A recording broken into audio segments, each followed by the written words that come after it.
Pemirsa TVRI Sumatera Utara yang kami sayangi dan kami cintai, selamat bertemu kembali di sore hari yang berbahagia ini dalam satu bingkai Markombur. Tema kita adalah Report, pelayanan publik di Medan. Artinya Report ini bisa penilaian, bisa katakanlah evaluasi, bisa dikatakan juga berbagai ragam. Tapi intinya kita ingin mengetahui bagaimana situasi pelayanan publik di Medan, khususnya kota yang kita cintai bersama ini sebagai ibu kota provinsi Sumatera Utara. Tentu di dalam kapasitas ini saya nggak sendiri. Kalau ketela batang ketela, jangan ditangkap si burung gelati. Inilah dia seorang wanita. Udahlah seorang wanita, elok, kita lihat elok dan cantik. Siapa dia? Nur Hasanah, adikku yang paling apik, paling ayu di bagian kami ini. Karena kenapa? Kati si batang kati, jangan tetak sebatang ketela. Cakep. Kami dua orang laki-laki, dia sendiri yang seorang wanita. Wow, Silakan Masya Adinda. Allah, luar biasa sekali. Dan tentunya terima kasih Bang Munir Iya. ya. Dan kita juga ucapkan kepada pemirsa terima kasih sudah terus menyaksikan Markombur ya, yang Iya. selalu hadir di setiap harinya. Dan kali ini tema kita sangat luar biasa nih ya Bang Betul, Munir. betul. Kalau kita lihat nih tentang pelayanan publik di Medan, mungkin masyarakat juga bisa menilai seperti Iya, apa iya, sih pelayanan publik di Kota Medan khususnya di Sumatera Utara ini. Kali ini kita akan membahas lebih dalam tema yang sangat luar biasa pada hari ini bersama dengan narasumber kita, Bang Padian Adi Siregar, Sekretaris LAPK Sumatera Utara. Assalamualaikum Bang. Waalaikumsalam. Bu. Selamat siang menjelang sore Selamat Bang. siang Mbak Iya, ini Sana. luar biasa ini. Tapi begitu pun kita tetap menantikan kehadiran daripada yaitu Abang Da James Marihot Panggabean merupakan pelaksana tugas Kepala Ombudsman Perwakilan Sumatera Utara. Sampai saat ini kita secara arif bijaksana menantikan kehadirannya. Iya, tentunya sebelum kita mendengar penjelasan dari PLT Kepala Ombudsman, kita terlebih dahulu membahas ini dengan Bang Padian ya. Iyalah, Munir, udah jelas. Apalagi Bang Pandian nih Oke. sebagai katakanlah LAPK, PK, Lembaga Advokasi Iya, Pelayanan Konsumen ya. Iya betul. Banyak keluhan konsumen kepada beliau. Kadang-kadang perkara beras. Oke. Nah, itu yang paling. Macam mana Sembako, nih, sembako. Pak? 9 bahan pokok. Udah jerit-jerit nih Pak, yang dicari tak seberapa, naiknya luar Naiknya biasa luar biasa, katanya iya, kan benar gitu. sekali, ya. Nah, itulah sebagai salah satu pelayanan bagi yang ada di Kota Medan ini. Ya tentu untuk masalah harga pasar juga merupakan hak dasar daripada masyarakat yang perlu kita penuhi dan kita layan dan perlu kita lindungi. Kan begitu Bang? Iya, iya. Nah, jadi tak boleh dia diabaikan. Jadi gimana, apa Nur Hasanah kira-kira yang Nur Hasanah tanyakan? Baik, kita melihat nih Pak, kondisi pelayanan publik di Sumatera Utara ini kategorinya meningkat secara signifikan atau menurun ini Pak Bang Padian? Silakan. Ya memang Mbak Sana, pertama bahwa memang tentu perkembangan teknologi mendorong bahwa pelayanan publik di Sumatera Utara atau di Kota Medan menjadi lebih baik. Tapi kemudian dengan lahirnya teknologi digital, misalnya pelayanan berbasis digital, tentu apa ya, ambang kesabaran dan juga keinginan misalnya masyarakat kita ini atau konsumen kita ini, konsumen pelayanan publik kita ini kan meningkat juga. Kalau dulu memang mindset dan paradigma yang muncul itu kemudian dipahami begitu ya. Kalau bisa diperlama, kenapa harus dipercepat? Kalau bisa Oke. dipersulit, kenapa harus dipermudah? Ini istilahnya itu dibalik gitu ya. Tapi memang sekarang dengan basis digital ini memang mendorong masyarakat kita ini juga tidak sabaran. Ya, betul, Jadi betul. hendaknya mereka berharap ketika mereka mengurus pelayanan publik, maka itu akan cepat selesai. Tapi kemudian kan yang mengatur itu apakah kualitasnya baik, nilainya baik atau tidak adalah SPM yang ditetapkan oleh penyedia layanan, ya gitu ya, penyedia layanan. Tapi memang konteksnya memang dibandingkan misalnya di kota-kota besar dalam tanda kutip misalnya DKI Jakarta memang masih belum maksimal lah, betul. Oke. Masih ada PR yang harus ditingkatkan oleh penyedia pelayanan publik itu, Mbak Tapi Sana. sampai situ dulu Bang Pandian, nanti kita lanjutkan. Yang kita nantikan sudah hadir yaitu Abang Da James Marihot Panggabean. Nah, ini merupakan ya. pelaksana tugas Kepala Ombudsman Perwakilan Sumatera Utara. Kepada Abang Da kami persilakan untuk sama-sama kita gabung di Markombur. Dan Iya, tema ini kita sangat luar ini. biasa tentang report pelayanan Ya. publik di Sumatera Utara terus ya. Ya, selamat datang Abang Da, luar biasa ini. Sorry, Ya, Pak. nggak apa-apa, Bang. Nah, ya. Silakan Bang James. Nih gimana kabarnya nih Bang? Siap, sehat Mbak. Sorry terlambat Mbak. Oke, tidak apa-apa. Kita Apa? jaga- Tapi yang jelasnya artinya gini, semangat kita harus sama kan? Betul, Gitu. Pak. Harus mengetahui bagaimana situasi yang berkembang mengenai pelayanan publik di Sumatera Sumatera Utara. Utara, khususnya Kota Medan. Itu yang paling penting. Lanjutkan Bang Mandia tadi sebagaimana Jadi kita memang kalau penilaiannya itu tentu kalau misalnya standar pelayanan publiknya ada di Pulau Jawa tentu masih agak jauh karena memang keterbatasan infrastruktur juga mempengaruhi pelayanan publik karena memang kita ini kan didorong semua harus berbasis digital. Iya. Tapi kemudian masih banyak OPD atau lembaga penyedia layanan publik kita ini yang masih dari segi SDM, dari segi infrastrukturnya juga belum memadai. Dan secara penilaian dan report tadi yang disampaikan oleh Bang Munir tadi itu yang kemudian kita menilainya belum maksimal. Di samping misalnya karena begini, pelayanan publik ini juga tidak jauh-jauh atau kemudian tidak terlepas dari penyediaan anggaran yang cukup yang matang untuk menyediakan itu. Karena memang standar minimal yang ditetapkan dalam pelayanan publik itu kan mestinya harus dipenuhi. Tapi masih banyak lembaga penyedia layanan publik kita ini yang standar saja belum mampu menyediakan. Konon lagi misalnya melebihi Standar pelayanan yang- publik yang ditetapkan itu. Jadi saya pikir Mbak Sana memang menjadi pekerjaan rumah yang tentu ini sebenarnya datangnya dari penerima layanan publik ini. Kalau kemudian desakannya tinggi maka sesungguhnya kita sampaikan misalnya pemerintah lah, nggak usah lah dulu yang swasta ya. Yang pemerintah misalnya atau BUMN, yang pemerintah ini mestinya ini dorongan dari masyarakat kemudian akan akan memaksimalkan. Tentu misalnya reward yang diberikan oleh khususnya misalnya ombudsman atau misalnya lembaga-lembaga terkait yang menilai layanan publik itu menjadi penting untuk menilai untuk meningkatkan pelayanan publik yang ada, misalnya ada awareness ya terhadap misalnya Kota Medan misalnya, maka capaian-capaian itu kan reputasi itu mendorong dia untuk berinovasi dalam meningkatkan layanan publiknya. Ini luar biasa. Baik, Jadi ya, luar biasa. artinya sebagai pemicu untuk kita lebih cerdas, cemerlang, artinya mulai agak-agak dibuka sedikit ini. Iya, Nah, udah dapat nih Ya. titik terangnya ya. Bang Munir. Tentu sebagai katakanlah ombudsman perwakilan Sumatera Utara yang tidak juga kalah repotnya.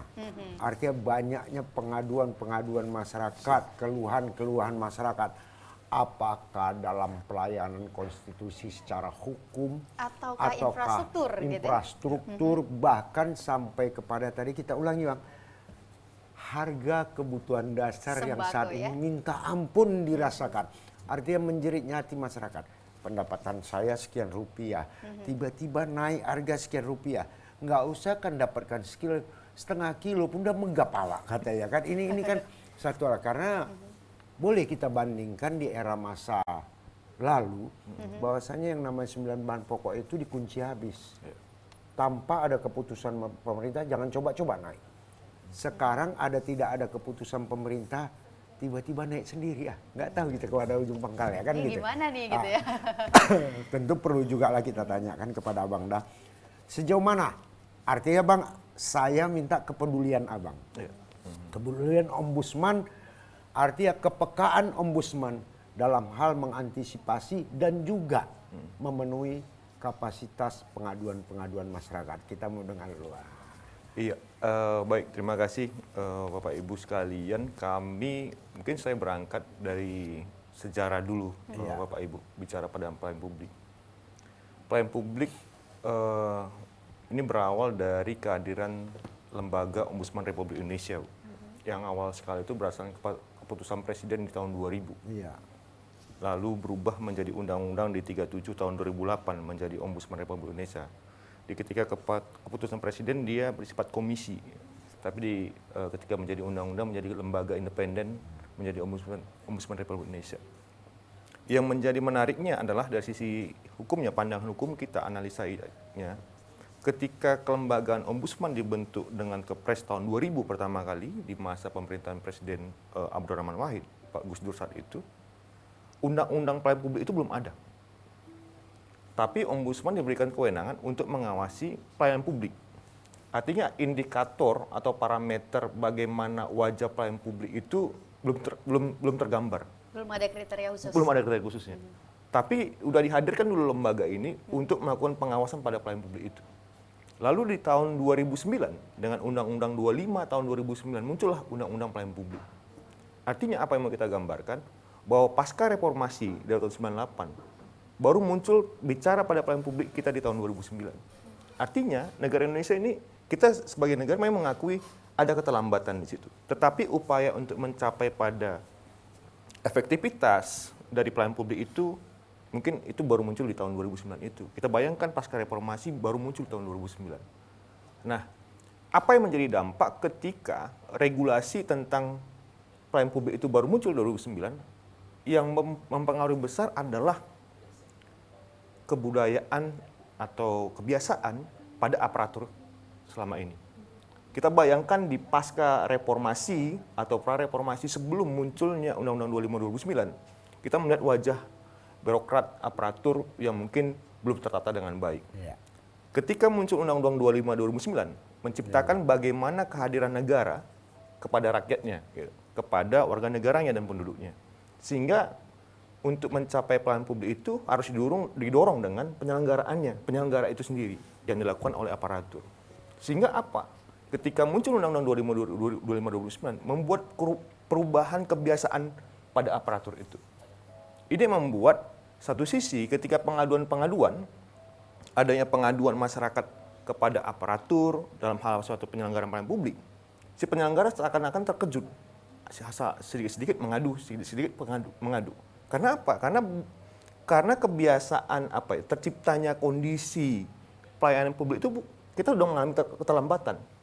Maka ketika masuk kepada situasi pengaduan itu akan membuat pada wadah kepegawaian itu yang akan terasa risih, atau pejabat kepala daerah itu akan merasa terganggu ketika adanya aduan itu.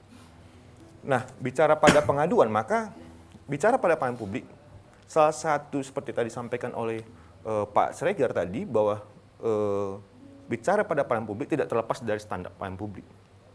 Salah satu indikator standar pelayanan publik di dalam Undang-Undang 25 2009 adalah pengelolaan pengaduan, Pak. Pengelolaan pengaduan itu menjadi salah satu parameter item terkecil yang harus dipenuhi dalam memenuhi standar pelayanan publiknya. Pengelolaan pengaduan. Karena dari pengelolaan pengaduan itulah, maka si penyelenggaranya itu harus mengetahui di mana lini kesalahan sistem penyelenggaraan ini dalam suatu penyelenggaraan pelayanan publik, sehingga dia segera memperbaiki itu supaya itu tidak terulang kembali. Nah, bicara pada isu yang berkembang dan bagaimana ombudsman hadir dalam menangkap itu, ini berkaitan dengan tugas dari Ombudsman Republik Indonesia, Bapak Ibu. Jadi di Undang-Undang 37 2008, saya ambil secara intinya ada 7 di situ. Saya ambil 3 tugas Ombudsman itu. Yang pertama, dia adalah menerima laporan masyarakat terkait pelayanan publik. Jadi ketika ada masyarakat merasakan keluhan penyelenggaraan pelayanan publik di segala sektor yang menyelenggarakan pelayanan publik, dia menduga dia tidak dilayani, diminta imbalan, tidak sesuai prosedur, dia boleh melaporkan kepada kami dan kami menerimanya. Ombudsman tidak hanya sebatas menerima, tapi memproses untuk memverifikasi material dan formilnya. Lalu akan melakukan pemeriksaan atas laporan tersebut. Di samping adanya laporan dari masyarakat, kami juga bisa melakukan investigasi atas prakarsa sendiri. Artinya atas inisiatif dari Ombudsman. Ombudsman ketika inilah kami pentingnya berkoordinasi dan sering membangun komunikasi dengan media-media. Karena apa? Karena media inilah sebagai sumber informasi utama kami yang lebih dulu mendapatkan apa kejadian atau hal penting di lapangan, khususnya dalam penyelenggaraan pelayanan publik itu. Ketika kami menemukan informasi adanya pelanggaran maladministrasi dalam pelayanan publik itu, dan itu naik dalam suatu media, kami akan ambil itu untuk melakukan investigasi. Contoh seperti kasus lift jatuh di Kuala Namu. Saat itu viral di media dan di surat kabar, Bapak Ibu. Nah, Ombudsman itu bukan kami melakukan investigasi bukan karena ada laporan. Baik pihak korban maupun pihak manapun tidak ada membuat laporan kepada Ombudsman. Tetapi karena isu itu sangat trending, sangat Viral, meningkat ya. viral seperti itu, jadi kami tangkap isu itu untuk kami lakukan investigasi. Dan ternyata setelah pendalaman, kajian dari sisi undang-undang dan sebagainya, ternyata memang ada maladministrasi dalam hal itu. Lalu yang ketiga, melakukan pencegahan maladministrasi. Pencegahan ini bisa kami lakukan dengan cara penelitian atau yang sering kita akan dengar selama ini Ombudsman selalu mengumumkan nilai-nilai pemerintah daerah tentang pemenuhan standar pelayanan publiknya, Bapak Ibu. Nah, jadi apa yang mau kami ambil sementara kehadiran Ombudsman itu pasti tidak akan terlepas dari beberapa pihak, Pak Bu, khususnya media juga. Karena dari situlah sumber informasi awal kami dalam menangkap isu. Apa artinya ketika media tidak, artinya kan kekuatan media sangat penting bagi kami dalam menangkap isu yang penyelenggaraan pelayanan publik ini untuk kami dalami supaya memberikan masukan-masukan dalam perbaikan di suatu pemerintahan. Saya rasa itu dulu, Pak. Ini luar biasa, artinya tahun 2000 Kepres keluar. Iya. Setelah itu sebagai badan hukum dikuatkan lagi dengan undang-undang tahun 2008. Ini kan 2008. satu kekuatan itu setelah 8 tahun. Artinya dari 2000 ke 2008 Hampir kurang istilah lebih 8 mindsetnya belajarlah kalian dulu sendiri, carilah sendiri. Apapun yang kalian dapatkan koordinasikanlah dengan baik. Kan begitu itu artinya kan. Nah, kenapa harus seperti itu? Artinya semuanya itu kita lakukan, semuanya itu kita coba siapkan, tapi kadang-kadang tidak secepat yang kita pikirkan. Benar Ini sekali. dia luar biasanya. Ini luar biasa sekali. Dengan usia sekarang ini tahun 2023 setelah 2008 15 tahun, tapi saya lihat kepedulian Ombudsman, saya setuju sebagaimana dibilang ketua tadi. Artinya kenapa? Kami tidak harus ada laporan, tapi media sebagai sumber kami, begitu kita lihat di sana ada hal yang luar biasa, Langsung diinvestigasi investigasi. ya, di Ini survei ya. luar biasa. Nah, terkait dari isu-isu yang berkembang nih ya, yang ada di Kota Medan, terusnya saya yakin ini juga ada pengaduan berbagai pihak dari lembaga lapisan masyarakat terkait infrastruktur ataupun jalanan yang ada di Kota Medan. Nih, Iya. bagaimana nih kondisi yang ada saat ini? Bagaimana juga pendapat dari pihak Ombudsman sendiri Sebentar untuk dulu, menyikapinya? sebentar dulu. Pokoknya kita sudah tanyakan. Oke. Tahu bah kata orang Delhi bilang lah, kalau berdiri di para-para jangan ambil makan timun. Cakep. Katanya. Banyak kali kita berbicara. Sebentar, kita dengarkan musik dulu sambil Ada yang mau lewat. Iyalah. Untuk itu Hah. kami persilakan kepada Tak boleh kita tegang-tegang. Iya.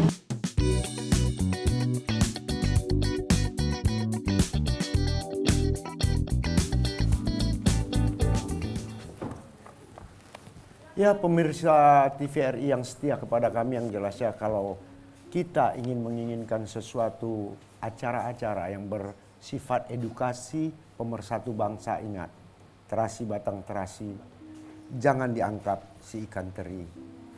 Inilah dia acara yang menarik, penuh edukasi, tentu jangan pindahkan channel TVRI. Iya. Oke, itu yang utama ya. Iyalah, tetap tajuknya hari ini di sore hari yang berbahagia ini Markombur. Materi kita adalah, tema kita adalah report pelayanan publik di Medan. Sebagaimana tadi Nur Hasan udah tanya tentang situasi Kota Medan, termasuk sarana prasarana, ya kita bilang aja lah sarana prasarananya kan. Kalau di pemerintah kotanya lebih tepat lagi sampras katanya, Iya. sarana dan Sarpras, prasarana. ya. Ya. Oke. Ah ini gimana gitu. Boleh Tadi langsung ya, ditanggapin ya. Pak James? Iya, terkait prasarana, khususnya bicara pada infrastruktur jalan. Gitu. Iya. Jalan ini kan termasuk dalam definisi jalan itu adalah prasarana dalam hal transportasi gitu ya, yang dapat menghubungkan antar wilayah atau daerah gitu ya, akses lah gitu. Nah, Ombudsman seperti tadi kami sampaikan berangkat dari tugas kami sesuai dengan undang-undang itu dapat melakukan investigasi atas prakarsa sendiri, Pak. Ombudsman itu tahun 2022 sebelum kita masuk persoalan yang berkembang saat ini soal jalan di Sumut. Di tahun 2002 itu kami melakukan kajian tentang hak-hak penyandang disabilitas di Kota Medan. Di Kota Medan. Nah, hasilnya menemukan bahwa keramahan sarana prasarana di Kota Medan bagi penyandang disabilitas itu belum terpenuhi dengan baik. Kita bayangkan misalnya seperti tadi saya baru melewati sekitaran jalan Kota Medan lah, saya nggak takut nanti jadi merembet kemana-mana gitu Pak ya. Nah itu ada seorang ibu mendorong anaknya itu pakai kursi roda. Dia tidak bisa melewati pada trotoar itu. Iya. Karena apa? Trotoar itu ada tidak memiliki jalur pemandu bagi orang-orang, mohon maaf kata, yang penyandang disabilitas, Pak. Nah, artinya adalah keramahan sarana bagi pejalan kaki dulu di trotoar itu bagi penyandang disabilitas belum terpenuhi dengan baik. Lalu yang kedua, kita melihat bahwa ada bus Transmetro Daily, bus-bus yang dapat diakses oleh masyarakat umum. Betul. Cuman yang menjadi kendala adalah kita selalu melihat selalu ada simbol untuk bagi penyandang kursi roda, lansia, dan penyandang disabilitas. Yang jadi pertanyaannya adalah bagaimana mereka bisa naik ke dalam bus itu? Dari halte bus-bus yang ada ketika dia mau mengakses bus tersebut. Jika dia menggunakan kursi roda atau tongkat dan sebagainya, bagaimana dia bisa naik? Sedangkan di situ tidak ada petugas yang memandu masyarakat mengakses itu. Itu yang kedua, kita melihat bahwa dari sisi transportasi umumnya, dari sisi sarana trotoarnya, belum lagi jika kita bicara pada jalan, khususnya zebra cross, dia menyeberang ke seberangnya. Itu bagaimana kita bertanya? Nah, artinya adalah kita di Medan, mungkin ini menjadi masukan kita, dan kita sudah sampaikan kepada pemerintah Kota Medan, bahwa keramahan pada sarana penyandang disabilitas, sarana disabilitas itu untuk pejalan kaki dan sebagainya itu wajib diperhatikan. Satu sisi ini sebagai amanah di dalam Undang-Undang Nomor 8 Tahun 2016 tentang penyandang disabilitas. Dan anehnya bahwa kita di pemerintah Kota Medan maupun pemerintah Provinsi Sumatera Utara ini masih berproses di DPRD soal adanya perda mengenai pelindungan kepada penyandang disabilitas. Oke, kita nggak usah bersinggungan kepada penyandang disabilitas dulu, tapi pada lansia dulu lah coba. Bagaimana kita yang masa-masa lansia, kita selalu mengatakan selalu macet, dan kita dianjurkan untuk menggunakan transportasi umum. Tapi akses kami untuk menggunakan transportasi umum itu, khususnya kami misalnya lansia, tidak terakomodir, sehingga ini membuat pengurangan rasa minat saya untuk naik transportasi umum yang belum mengakomodir saya sebagai bagian dari lansia itu. Begitu juga dengan disabilitas itu. Itu yang selanjutnya. Lalu itu kajian kami lakukan karena melihat perhatian pemerintah sekarang udah mengarahkan itu bagaimana penyelenggaraan pelayanan publik memperhatikan bagi penyandang disabilitas. Penyandang disabilitas memiliki akses yang sama. Sama gini, mohon maaf kata Bapak Ibu, sedikit lagi soal menyinggung soal hak penyandang disabilitas. Ini agak keluar konteks dari sisi infrastruktur jalan. Dalam hal penerimaan pegawai, selalu menerima CPNS atau P3K dari disabilitas. Jalur disabilitas, benar. Ya, cuman pertanyaannya, kita belum memiliki satuan pendidikan inklusif. Inklusif itu beda dengan SLB, Pak. SLB itu khusus bagi sesama penyandang disabilitas. Tapi kalau inklusif, dia menggabungkan dengan peserta didik umumnya yang tidak memiliki kekurangan dalam panca indera dan sebagainya. Kita belum memiliki itu. Gitu. Tetapi kita menerima CPNS yang lulusan perguruan tinggi untuk yang jalur disabilitas. Sedangkan angka putus sekolah penyandang disabilitas itu sangat tinggi, Pak. Dari SD mau lanjut ke SMP, SMP mau ke SMA, begitu juga mau kuliah. Jadi harapan itu belum kita bangun dalam hal itu. Jadi Ombudsman melihat bahwa ada hal-hal penting yang harus kita perhatikan bagi penyandang disabilitas di Kota Medan, khususnya bagi sarana dan prasarana. Nah, masuklah kita yang topik kedua, bicara pada infrastruktur jalan yang saat ini sedang berkembang pasca video viral uji coba yang dilakukan saat itu oleh pemerintah Kota Medan. Baru tadi pagi kami memeriksa Pak Wali Kota yang diwakili oleh Inspektur Kota Medan dan juga Kadis Bina Marga Kota Medan, bahwa sebenarnya pertama yang mereka harus klarifikasi mengatakan bahwa uji coba saat itu sebenarnya hanya untuk sifatnya internal. Internal artinya hanya pihak pelaksana renovasi itu yang sebenarnya mau uji coba. Ternyata ada miskomunikasi antara Dinas Perhubungan dengan pihak Pemko Medan, jalan itu terbuka dan diakses oleh masyarakat. Sehingga apa yang terjadi? Tergelincir dalam renovasi jalan dan sebagainya. Nah, kenapa itu dilakukan? Karena uji coba itu sebenarnya hanya mau menguji aspal yang tidak direnovasi dengan jalan yang direnovasi tersebut. Nah, ternyata yang terjadi malah yang jalan yang tidak yang diuji ini yang terjadi tergelincir pengguna sepeda motor. Nah, memang hasil klarifikasi menyampaikan bahwa itu karena hasil pengaspalan yang menimbulkan minyak. Pas proses pengaspalan itu ada melekat minyak dan sebagainya, yang itu harusnya dibersihkan dan sebagainya. Cuman itu masih pendalaman di kami. Kami harus melihat dulu perencanaan awal pelaksanaan renovasi jalan tersebut. Apakah item-item itu sudah sesuai dengan yang di lapangan atau tidak. Nah, artinya mau kami lihat adalah bahwa persoalan kita harus menghargai juga upaya-upaya yang dilakukan oleh pemerintah Kota Medan dalam melakukan renovasi jalan, Bapak Ibu. Itu yang pertama pointer. Karena apa? Karena hasil dari situ akan menimbulkan nilai manfaat kepada masyarakat juga. Penggunanya kita sebagai masyarakat akan mendapatkan manfaatnya. Cuman yang jadi pertimbangannya adalah apakah itu sudah sesuai dengan perencanaan atau tidak, itu yang menjadi parameternya, seperti itu sih. Saya rasa itu dulu, Pak. Iya, inilah luar biasanya. Artinya segala sesuatu, apapun yang tidak dibuat, apapun yang selama itu untuk fasilitas dan kepentingan umum, kepada siapa saja, artinya baik kepada pemerintah kota, termasuk juga pihak stakeholder pemerintah kota yang ada hubungannya dalam pelaksanaan itu, kiranya dapat mengkaji dari berbagai lini. Sehingga di dalam pengkajiannya, dalam penggunaan fasilitas yang telah dibuat itu tidaklah hanya untuk pihak tertentu aja, tapi semua pihak dapat termasuk pihak disabilitas tadi.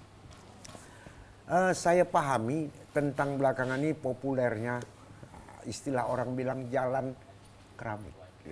Kan itu populer itu sekarang. Kalau lampu dulu kan lampu-lampu pocong ya kan. Sekarang jalannya keramat gitu. Ini kan menjadi satu hal yang luar biasa. Artinya begitu sayang anggaran tuh. Kenapa harus ke jalan buat keramik? Secara tupoksi aja kan dari sisi ban untuk nempel aja udah tak layak ya kan. Kan ini aneh. Cuman ya bagi saya Bang Pandia ini udah mau ngegas aja, udah tahu. Iya, kita pengen dengar juga nih pendapat beliau seperti Jadi apa bagaimana, ya. sejauh mana manfaat daripada apa yang baru dikatakan di launching yang menurut versi pemerintah Kota Medan laporannya kepada Ombudsman tahap uji coba, kan begitu. Ternyata baru tahap uji coba udah makan korban. Bagaimana? Belum lagi udah di ini. Ini kan jadi tanda kutip bagi kita bersama. Nah, ini Bang Pandia ini. Silakan. Begini Bang Munir. Tapi ya kan? sebentar Bang Pandia. Istilahnya semangat aura pemerintah Kota Medan itu memberikan yang terbaik kepada masyarakatnya. Itu dia, itu harus kita hargai itu ya. Begini Bang Munir. Sebenarnya ya saya tidak ingin menanggapi pada konteks-konteks yang viral itu. Iya. Tapi ternyata karena judulnya adalah pelayanan publik, ternyata konektivitas pengawasan kita dan pengaduan kita yang belum connect sebenarnya. Kalau tadi merujuk pada penyampaian Pak James tadi atau misalnya pihak-pihak lain, dan juga pertanyaan Bang Munir tadi, sebenarnya kuncinya semua ada informasi, ya. Kenapa juga ada kasus itu?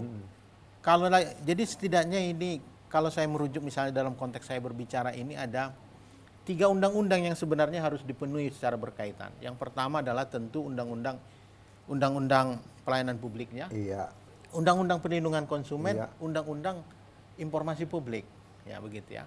Dalam kaitan misalnya kenapa orang tergelincir dan alibi atau alasan yang disampaikan oleh pemerintah kota, mestinya memang ada ada informasi yang terkait dengan itu. Kalau judulnya uji coba, maka ada informasi baik di titik lokasi atau juga gini. Ini kan pemerintah kota ini terkenal dengan kalau ada perbaikan infrastruktur, katanya sudah disampaikan melalui media sosial dan segala macam. Pertanyaannya pada konteks ini, pertanyaannya pada konteks ini tidak ada itu. Maka menjadi penting misalnya dikaitkan dengan undang-undang pelayanan publik yang menjadi kesatuan itu adalah pemberian informasi yang cukup jelas dan benar kepada masyarakat ini. Ini sebenarnya konteksnya. Kalaupun tadi dianggap misalnya melanggar pelayanan publik, sesungguhnya miss-nya di situ tidak ada pemberian informasi. Di Undang-Undang Perlindungan Konsumen juga itu. Kalau tadi kaitannya dengan biaya yang disampaikan Bang Munir tadi, maka menjadi masyarakat kita ini punya akses yang cukup. Ya kan begini. Pertanyaannya apakah ini kemarin di Musrembang jadi kan gini, proyek-proyek kita ini harapannya jangan proyek-proyek apa ya namanya, kapan terpikir saja, sporadis. Maka berdasarkan undang-undang pemerintahan daerah dalam kaitan perencanaan, rencana jangka menengah dan jangka panjang atau jangka pendek, ada proses hearing nih, public hearing. Maka infrastruktur ini juga tidak melulu persoalannya keinginan kebijakan pemerintah daerah, tapi harus juga hearing dari masyarakat. Kalau kemudian tidak bisa hearing rame-rame, ya hearing melalui lembaga perwakilan DPR begitu.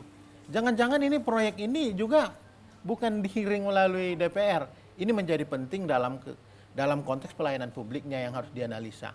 Kalau tadi misalnya licin dengan alasan minyak dan segala macam, kemana ini juga mestinya belum dibuka untuk akses publik.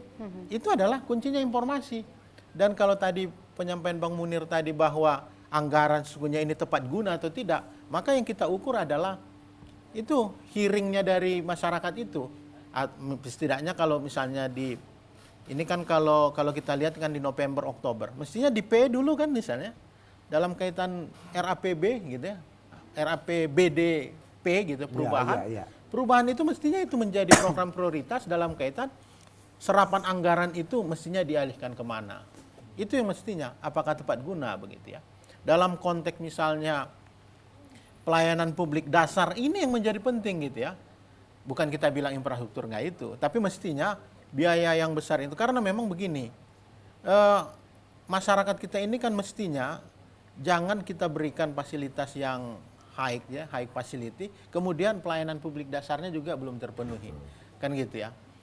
Apa ya tadi, pelambatan begitu, jangan-jangan standar kendaraan masyarakat kita juga atau akses transportasi pribadi lah khususnya juga tidak tidak aksesibel terhadap kondisi jalan, itu juga menjadi proses atau hal yang harus diperhatikan juga. Saya pikir begitu Bang Munir dan Mbak Sana. Ini luar biasa, artinya janganlah bermewah-mewah, janganlah ngegas-ngegas sekali membuat sesuatu. Sedangkan masyarakatnya sendiri begitu tidak mempergunakan gagap. Macam mana kejadiannya? Kan begitu kan? Artinya sebandingkan dengan keadaan masyarakat, pergunakan, ya bolehlah sesederhana tapi bermanfaat untuk orang banyak. Benar tanpa sekali. ada kendala. Nah, di situ. Sebagaimana salah satu ilustrasi contoh, kadang-kadang aku bingung, sibuk stunting, sibuk ini, datang kementerian pun latah, bikinlah bantuan untuk stunting.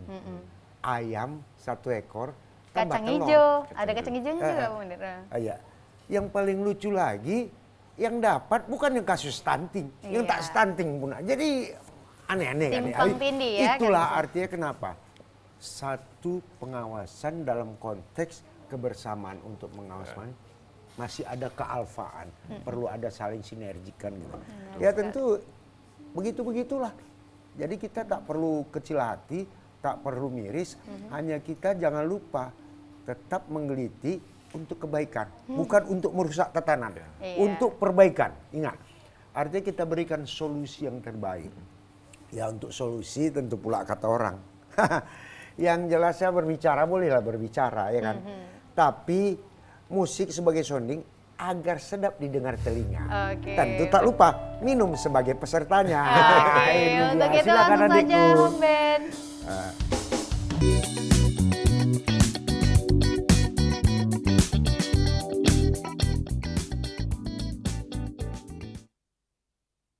Ya pemirsa di rumah tetap bersama kami TVRI Sumatera Utara dalam Bingkai Markombur. Tema kita tetap tak berubah. Tentu pula satu hal yang tema kita repot pelayanan publik di Medan. Tentu kami ingin mengajak Bapak Ibu pemirsa yang kami sayangan untuk berinteraktif ke 0811 61 00 386. Jadi kalau dibilang orang 0811 61 00 386. Kami nantikan yo, gaspol apapun yang ditanya tetap dijawab. Artinya lagi ada memang pakar-pakarnya untuk menjawab. Jadi istilah ini Markombur.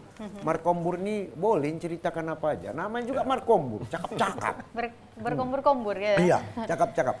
Tapi kita punya tajuk hari ini dan kami hadirkan yang menjawab itu memang yang berkompeten. Karena salah jawab pula bukan yang berkompeten, itulah jadi hoax nanti. Iya, Jadi berserak benar dunia sekali, persilatan kan itu kan.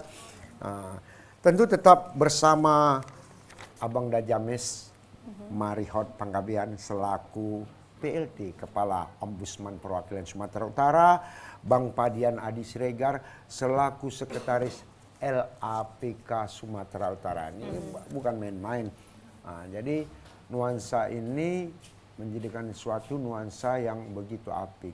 Tapi di dalam perjalanannya banyak hal yang perlu menjadi perhatian.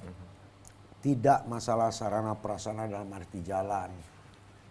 Ayo, assalamualaikum. Selamat sore. Oke. Halo. Waalaikumsalam. Sore.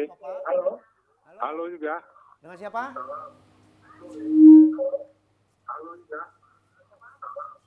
Huta Galung di Medan.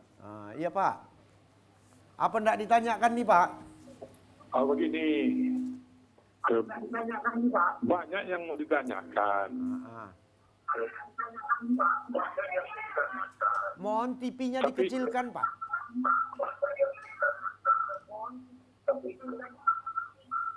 Oke, udah. Udah mainkan. Apa enggak Bapak tanya? Gas full. Dan pertanyaan ini ditujukan kepada siapa? Boleh diinformasikan ya Pak? Ini saya tanya kepada yang bapak-bapak yang pakai baju kotak-kotak ini nih. Oke, Wah. Pak Padian ya. Bang Padian, Iya. Pak Padian, silakan Mbak. Dia ini tugasnya apa sih sebenarnya? Oh Bapak ini tugasnya Sebagai apa? apa gitu? Iya. Mbak, coba Selaku jelaskan. Sekretaris LAPK Sumatera Utara ya. Apa itu LAPK? Bapak tugas tuh. Bapak seperti apa ya? Ada lagi Pak pertanyaannya? Iya, maksud saya begini, masalah pembangunan di Sumatera Utara ini sebenarnya bisa terlaksana dengan baik. Iya. Tinggal lagi, ini para elit-elit ini semua banyak yang korupsi. Makanya jalan di Sumatera Utara ini nggak keberesan lah. Begitu juga jalan yang di lingkungan itu, masyarakatnya nggak kerja sama. Mau dirawat lah, sudah dibangun pemerintah, maunya dirawat gitu loh. Yang di lingkungan terutama itu. Terutama paret-paretnya itu, ya aktif lah itu petugas dari kecamatan walaupun dari kelurahan. Oke. Baik. Ya, kita udah dapat memahami apa yang disampaikan oleh orang tua kita tadi. Artinya pemerintah sudah membangun. Yang dibangun dirawat lah. Iya. Masyarakat Tugasnya harus masyarakat peduli. ya. Udah itu kepada kecamatan juga jangan lupa. Itu ada sanitasi atau drainase. Tolonglah perhatikan paret itu. Jangan sampai tertumpat. Itunya maksudnya. Iya. Jadi petugasnya itu di kecamatan ada namanya petugas P3SU. Iya. Tapi Makanya harus yang monitoring paling terus utama, ya kan? saran kita juga, mohon juga lah kepada masyarakat, jangan dibikin paret itu lubang sampah terpanjang di dunia. Kadang-kadang nyapu dari rumah paret. Salah tempat Mungkin ya. waktu baru dia Iya. aman lah. Oke. Lambat laun jenuh juga paret tuh. Tapi Numpuk. Banti aku nggak mau jalankannya lagi, macet kalian di sini tahan kan. Baik. Ah, Untuk ini itu langsung dijawab Ya, Pak Padian. Bang dia. Pak apa tadi Pak? Pak Siregar lah Ya. ujungnya gitu. Ya, jadi Bapak penelpon tadi bahwa memang LAPK itu adalah Lembaga Perlindungan Konsumen, Pak. Artinya juga bahwa fungsinya adalah memudahkan tugas-tugas pemerintah dalam kaitan memastikan bahwa pelayanan kepada masyarakat itu dapat diserap misalnya gitu ya. Kalau pemerintah kan dengan keterbatasan sumber daya tentu menjangkau masyarakat itu terbatas. Kita ini adalah lembaga swadaya, artinya swadaya. Kita memiliki kepedulian terhadap hal-hal tertentu. Jadi kalau kira-kira kalau di Jakartanya YLKI kita di Sumut LAPK lah namanya begitu ya. Yang saya sampaikan tadi bahwa bukan pada konteks pemerintah harus ini, tapi sesungguhnya adalah menjadi informasi. Kenapa tadi saya tekankan informasi? Kalau ada informasi ketika masyarakat misalnya mengalami resiko, mengalami kerugian misalnya adalah bahwa tidak melulu menyalahkan pemerintah karena petunjuknya sudah ada. Sama dengan tadi yang disampaikan Bapak penelpon tadi. Jalan-jalan yang di situ itu kan sesungguhnya kendaraan ukuran berapa, beratnya berapa, secara diameter berapa yang harus lewat di situ. Termasuk paret misalnya. Paretnya itu bisa menampung berapa gitu supaya tidak banjir dan segala macam. Itu menjadi penting informasi, termasuk harapan Bapak tadi dari kelurahan dan kecamatan juga memberikan informasi itu supaya ini kan kenyamanan kita bersama begitu. Sama dengan konteks jalan tadi, makanya saya tidak mau membahas pada konteks konstruksinya, tapi adalah hak-hak dasar dari masyarakat yang kemudian harus dipenuhi begitu. Ini dia harapan Bang Pardia pun juga, selain daripada hal-hal harapan masyarakat harus dipenuhi, kita mintakan juga kepada masyarakat, apalagi sekarang ini, nggak usah kan cerita, besi hilang, pintu pagar hilang, kita fair-fair aja ngomong, to the point. Ini kan, ini sebagai suatu gejolak sosial yang berkembang di tengah masyarakat. Yang jelasnya paret udah dibikinlah pagar besi. Nah, ini hari aman, sebulan kemudian pagar besinya entah kemana pindahnya. Kita tanya ini nggak tahu, ya artinya kenapa? Itulah dia nuansa yang lagi berkembang di lapangan. Ya tentu peran serta masyarakat kami harapkan, mari sama-sama kita membangun kebersamaan. Kalau tadi pemerintah udah bangun, tugas kita sebagai masyarakat merawat dan memperhatikan itu agar dapat bertahan. Sekedar itu yang kami mintakan, tak sulit-sulit masyarakat untuk dimintakan. Bukan harus merawat, memperbaikinya lagi, merawat aja. Kalaupun ada yang rusak, laporkan. Artinya itu fungsi masyarakat sebagai pengawasan aja kan gitu. Baik, luar biasa. Dan juga kepada pemerintah jangan pula alergi, nanti ada masyarakat yang melaporkan kesannya masyarakatnya vokal lalu dibekoti, nggak boleh. Terima kasihlah kepada masyarakat itu karena kenapa? Dengan adanya laporan masyarakat berarti dia peduli kepada pemerintah. Jangan sampai pemerintahnya terjustis, terhujat oleh dikarenakan ini. Karena ada kewajiban juga kepada pimpinan siapapun pimpinan bangsa ini. Bila masyarakatmu cedera akibat pembangunanmu satu dosa, itu wajib dipertanggungjawabkan. Nah, bukan secara hukum, secara ibadah. Wajib dipertanggungjawabkan, itu dosa kita. Nah, jadi itu.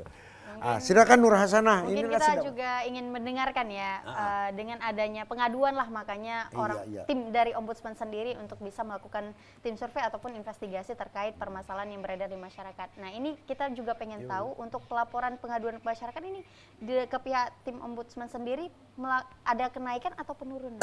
Iya. Boleh dijelaskan secara singkat? Terima kasih. Untuk Ombudsman RI sampai di per 17 November 2023 ini mungkin saya sampaikan secara data jumlah masyarakat yang mengakses Ombudsman Republik Indonesia Provinsi Sumatera Utara itu jumlah 607 di tahun 2003 dibandingkan sebelumnya. Ini kita belum sampai di akhir tahun ya. Di tahun 2022 kita jumlah akses kita hanya di 583. Artinya di bulan November saja sudah 607. Artinya sudah mengalami peningkatan akses masyarakat. Cuman data akses masyarakat ke Ombudsman RI ini itu kita pilah. Ada beberapa klaster. Klaster pada investigasi atas prakarsa sendiri itu yang tadi kami sampaikan sesuai tugas. Ketika ada isu pelayanan publik yang lagi naik dalam pemberitaan sangat viral dan sebagainya, itu kami ambil untuk kami tangkap isu itu, untuk kami jadikan laporan, untuk kami dalami dan investigasi. Itu ada 7 di tahun 2003. Lalu ada konsultasi non laporan, artinya Ombudsman ini selalu setiap hari di jam kerja itu menerima masyarakat yang berkonsultasi ketika dia merasakan ada penyelenggaraan pelayanan publik yang dia rasakan, yang sehingga menimbulkan kerugian bagi diri si pengguna itu. Nah, Ombudsman itu menerima dalam hal itu untuk menerima konsultasi keluhan masyarakat itu dan memberikan masukan-masukan apa yang harus lebih dulu dilakukan oleh si masyarakat atau pengguna itu sebelum melapor kepada Ombudsman. Atau kalau memang ini bukan kewenangan Ombudsman, tim kami akan mengarahkan lebih baik ini dilaporkan ke lembaga ini, lembaga pemerintahan A, B atau C seperti itu. Lalu yang membuat laporan masyarakat itu 232. Lalu yang keempat itu klaster respon cepat, Pak. Jadi respon cepat ini adalah kami mengesampingkan dulu sementara verifikasi formil material, tapi kami lebih langsung menindaklanjuti kasus itu. Misalnya ada pasien yang ditolak oleh rumah sakit ketika mau dirujuk ke rumah sakit ditolak. Dan kita mendapat informasi itu dan kami nggak perlu tanya KTP-nya, namanya dan sebagainya. Nah, pasti kita minta. Kita langsung ke lokasi dan menelusuri dan menginvestigasi hal tersebut. Jika itu terbukti dan sebenarnya lalu kami baru minta kelengkapan data itu. Jadi respon cepat untuk melihat pada isu-isu. Tapi respon cepat ini dalam klaster yang dia kategori pelayanan publik yang darurat, misalnya itu tadi kesehatan atau pendidikan dan sebagainya. Lalu tembusan, Ombudsman juga selalu menerima tembusan dari masyarakat itu yang misalnya mengadu ke dinas A, dia selalu menembuskan kepada Ombudsman. Nah, kami tembusan pun tidak hanya sebatas tembusan yang harus didiamkan atau kami terima saja. Tetapi ketika ada tembusan itu yang disampaikan oleh pelapor dalam kondisi yang sangat strategis isu itu, misalnya pungli, dia melaporkan dia dipungli oleh misalnya pegawai X di dinas X, dia melaporkan ke kadisnya, dia tembuskan kepada kami. Nah, itu akan menjadi perhatian kami. Kami akan menyurati juga kepada pelapor jika surat Anda tidak ditindaklanjuti, kami siap menerima laporan Anda untuk kami tindaklanjuti. Jadi artinya ada yang harus kami respon dari tembusan-tembusan itu. Dari sisi data sih kami mengalami peningkatan, Pak, dengan akses 607 dari jumlah akses yang kami terima pada tahun ini. Nah, ini luar biasa peningkatannya, artinya makin peduli masyarakat untuk melaporkan. Iya. Mungkin yang selama Luar ini nggak biasa. open peduli. Sekarang Bang Pandia selaku katakan ketua Sekretaris LAPK. selain menyampaikan sedikit, dilanjutkan dengan closing statement. Aku mau dengar juga nih, Bang Pandia. Ya tentu bahwa pengaduan yang sampaikan Pak James tadi itu adalah kalau Pak James atau kita semua memandangnya bahwa animo masyarakat cukup tinggi untuk itu. Tentu di satu sisi itu menjadi penting bahwa kepedulian masyarakat kita terhadap layanan publik itu meningkat. Tapi di sisi lain ini lampu kuning bagi penyelenggara layanan publik. Ketika banyak yang mengadu bahwa sesungguhnya layanan publik kita ini masih bermasalah sesungguhnya. Masih kurang begitu ya. sebenarnya. Masih bermasalah. Jadi ya tentu masyarakat harus aware dan peduli dengan adanya lembaga-lembaga pengaduan non OPD misalnya, non instansi, bahwa selain penyelenggara pelayanan publik ada ombudsman yang menyediakan itu dan lembaga-lembaga lain untuk itu. Ya tentu apapun konteksnya pelayanan publik kita ini sesungguhnya kalau penyelenggara baik melayani masyarakat maka tentu kontribusi positifnya juga bagi reward itu kan bukan masyarakat yang dapat tapi adalah pimpinan atau lembaga penyelenggara pelayanan publik itu. Maka ketika baik melayani masyarakat, maka baik juga lah hasilnya bagi penyelenggara. Baik, luar biasa. Inilah intinya, mari kita buat yang terbaik agar kita dapat nilai yang baik. Iya, itu semuanya kembali ke diri kita sendiri juga Banyak ya. hal yang perlu kita bertanya, sebenarnya seperti pelayanan BPJS, apalagi ada lagi WASI, yang kita belum kupas. Nanti mungkin ada waktu kita akan kupas. Kalau kayak gini kan, Karena kalau itu- tuntas nggak bisa datang lagi nanti ya kan, Bang. Jadi memang Biar kita diundang gantung lagi. terus. Baiklah, untuk itu yang jelas saya Haji Munir Raston bersama adinda saya. Nur Hasana pamit undur diri, sampai bertemu di acara Markombur selanjutnya. Dadah. Iya.